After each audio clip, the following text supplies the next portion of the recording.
Hello, in this lesson we're going to be going over mesh current analysis of a basic electric circuit. So let's get right into it.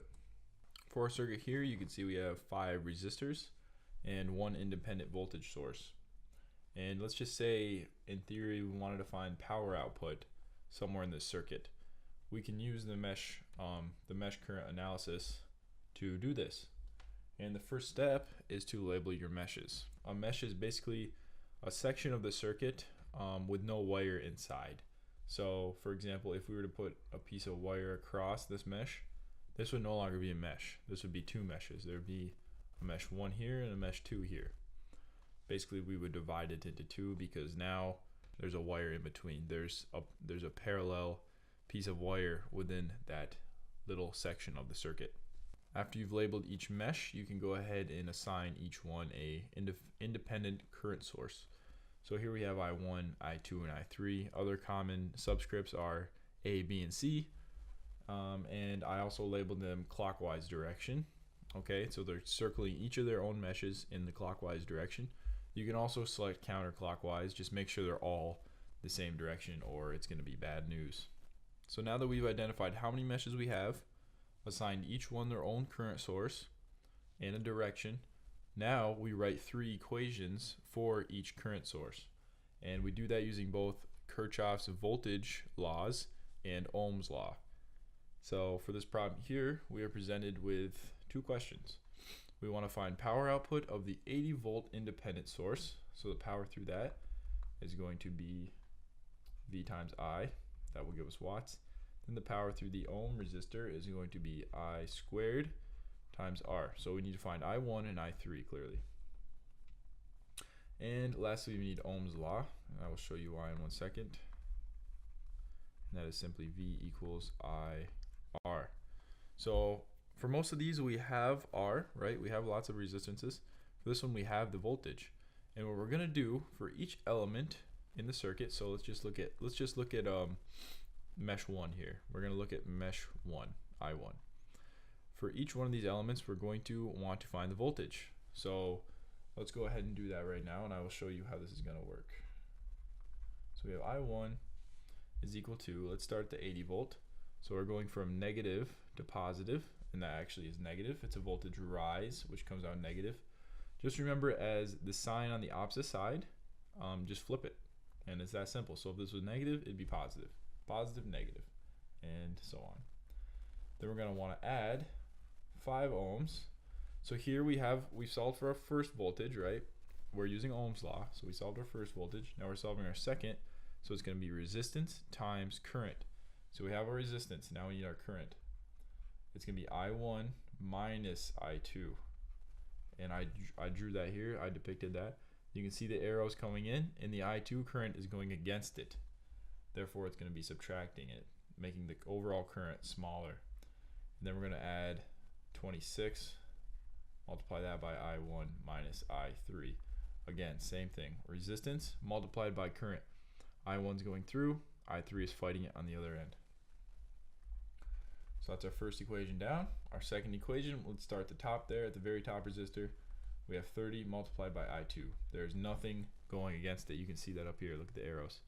No arrow is going against it. Therefore, it's just I2. Then we're going to be adding 90 and multiplying I2 minus I3. And it's very similar to the first equation. You'll see how repetitive this really gets. Then finally, we have 5 and multiply that by I2 minus I1. Moving on to our third and final equation, I3. Let's start the 8 ohm resistor. So we have 8I3 plus, let's go to 26. 26 I3 minus I1. And then finally we have 90 I3 minus I2. And those are our 3 equations. That's fairly simple. It does get slightly more complicated when you have dependent sources and some amperage sources, but overall it's a fairly simple method. And then all 3 of those can be simplified to these 3 equations right here, 1, 2, and 3. And all I did for these really is just multiply the 5 out. So like here, I just multiplied it out and just added all the like currents. And then finally, once you're down in these voltage equations here, feel free to just go ahead and plug them right in your calculator. If you have a graphing calculator that can solve these using matrices, I highly recommend solving I1, I2, and I3 with your graphing calculator, just simply plugging these in to your matrix solver, and it's very straightforward. If not, continue on with me. I'm going to be using elimination and substitution to solve for all three currents, and you'll see it's quite complicated compared to just using a matrix in your calculator. So with our three equations now, we can go ahead and use elimination to eliminate I2 from all of these. I2 appears to be the easiest because they're all multiples of 5. So let's go ahead and do that. So for the first one here, this is I1 multiplied by 25. And this guy right here is just simply I2. So then, using both of these, the multiplying I1 by 25, we can get I2 at 125 negative, and the other equations I2 at 125 positive. Cancel those out, add everything else up, and then we have an equation here without an I2. And we're going to do the same again. So now we have another I1 here. This one is multiplied by negative 18. Then down here we have our I3. It's very important to use every single equation. You're going to end up using one equation twice and the others once.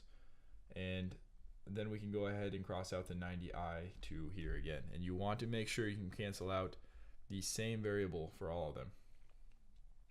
So now we have two equations with two unknowns. That's perfect. We know how to do that. So now we're going to use substitution, because as you can see, elimination would be a huge pain for these, as we would be in the tens of thousands before we came across a number that would be very easily divisible, or very easily eliminatable. Okay, so let's move this equation up. Solve for I1, so we get that for I1. And then all we have to do now is plug this I1 into this equation here. So this equation goes up here, and this goes into that equation. Therefore, we can solve I3, because now we can plug the I1 in for the I1 here, leaving I3 as our only variable in both of these equations. And then we can solve for so. Then once you have I3, we can go ahead and plug I3 back into this equation to solve I1. And then once we have I3 and I1, we can use this equation up here, which, as you can see, has I1, I2, and I3, but now we know I1 and I3, therefore we can solve I2. And then we have all three currents. Sorry if that was a little hard to understand, but just pause the screen, just let it sink in, and it should be somewhat easy to grasp. Now that we have all three currents, we can go ahead and find our power. So the power equation, once again, is V times I. So the power for the 80 volt independent source is going to be 80 volts multiplied by the current in it. So it's just going to be I1, nothing's going against it or anything. So it's going to be 5 amps. Multiply those and you get 400 watts. Then our final power here for the 8 ohm resistor is going to be I squared times R, aka I3 squared, which is 2.5 amps squared, times our resistance through that, so 8 ohms, and that comes out to be 50 watts. Thank you so much for watching. Please comment, like, and subscribe. It would mean a lot, and most importantly, have an awesome day, and I really hope this helped you.